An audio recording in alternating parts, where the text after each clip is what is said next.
And there's been a lot of discussion about Vladdy here in town. Obviously, the Blue Jays are winning. The Blue Jays are hot. Everybody's happy. But they're also observing that Vladdy hasn't been hitting out of the ballpark like maybe a guy that just earned a $500 million contract should be hitting it out of the ballpark with just 12 home runs. You're a guy that pays attention to the details of hitting. I'm curious, when you watch him and you see what he's up to, what do you make of the fact that the balls aren't flying beyond the outfield wall in the way that maybe some people think they should be?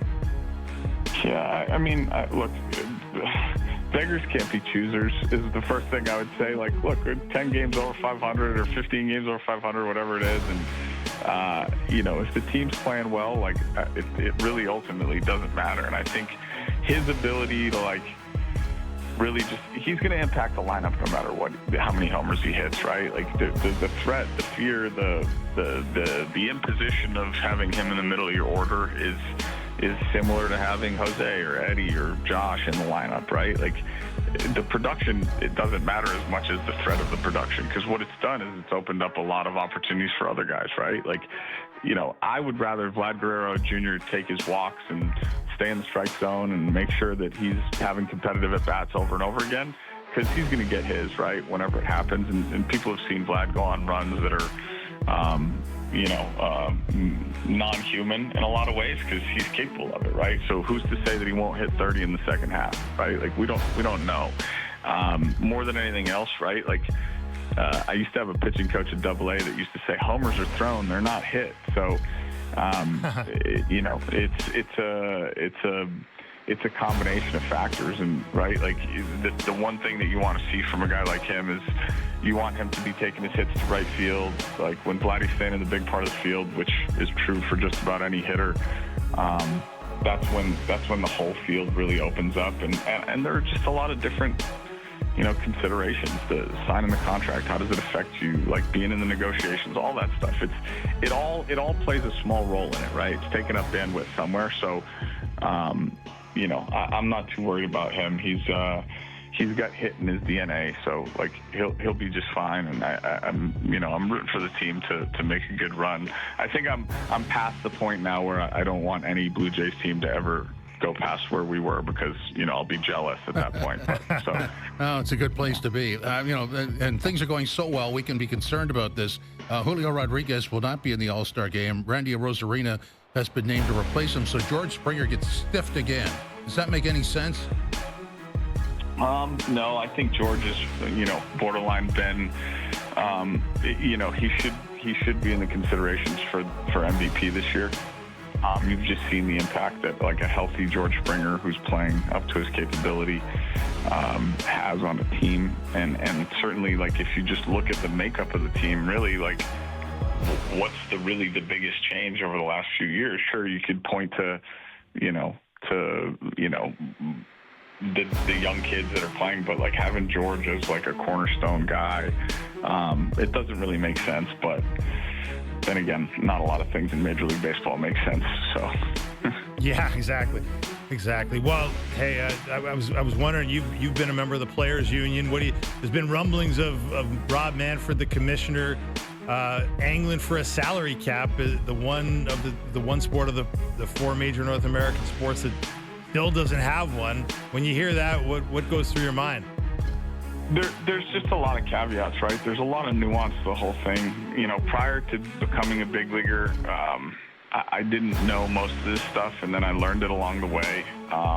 Look, I think, and I'm going to say this candidly, like, for a long time, the Players Association took a position that they wanted an uncapped salary structure, right? Now, the luxury tax threshold in some capacity does that already.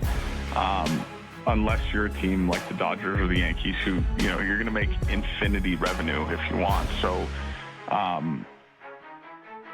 it's going to trickle back down to the league, right? It's too hard and too complex to talk about, like, on surface levels.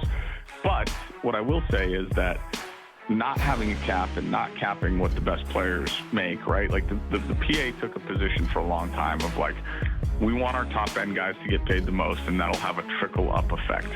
Now, the league counterpunches, the owners all counterpunch by saying, okay, like, you guys want to do that, and you've seen this over the last really 5-10 years in the game, like they've promoted the younger player. So like that mid-tier free agent, right, like is the guy that gets hurt the most, right? Because they're going, oh, we'll give Ohtani $70 million and Soto $70 million or whatever it is, and then like we'll just replace those mid-level players with like the guys that are getting to free agency in their 6th or 7th year and probably were ticketed to make $8 to $10 million or $12 million or whatever it is.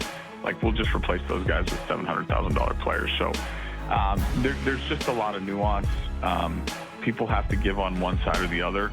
I certainly think, as being one of those guys who is probably more in the middle, like I would really like the guy that I consider like the Stones in baseball, like the Rocks, the guy that you know what you're going to get out of him, you know, after his 6th or 7th year, who's slated to make $8 to $10 million, but they say, well, we can just replace you with a young kid.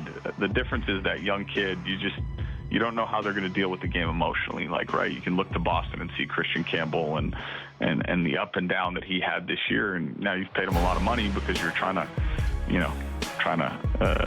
buy out the years of production with, less money. And so I'm not against the salary cap in a lot of ways, but I think there's just got to be more consideration to it because there's more detail there. So, Chris, appreciate your time. Thanks very much. Enjoy your weekend. Of course, you guys too. Thank Talk you. soon. Bye-bye. Chris Colabello, former Blue Jay. So again, and I think if you went to all the leagues and you were there for this, when the salary cap came in, much like society, squeezing the middle class. Yeah, that's a good way to put it. No, Chris makes a good point that isn't often considered because he was a rank and file player in that middle class and a veteran at a certain point. And you're right, it's something you don't consider, but needs to be considered. And I think that's one of the ways that leagues have been successful in, not to use breaking unions, but certainly dividing unions, is to point out that sort of class structure and point out that, hey, this cap could be good for some of you guys. Maybe more of you guys than not will benefit from this cap, even though the top end guys may not. But and so you have a bit of a class war there with the top end guys and the rank and file guys being on a different page. Top end will always be looked after. Yeah, but in the NHL, they're top. If you look at the NHL's top end salaries, Jim, they're not quite as high as the top end salaries in other sports. No, not by quite a bit. Yeah. Interesting. Yeah, we'll come back and play Mini Jerry's. But trademark has been okayed, and even though O-Dog's not here, again, I'll send him a text to just make sure we're okay. You better. As Overdrive continues live on YouTube, TSN 4, TSN 1050.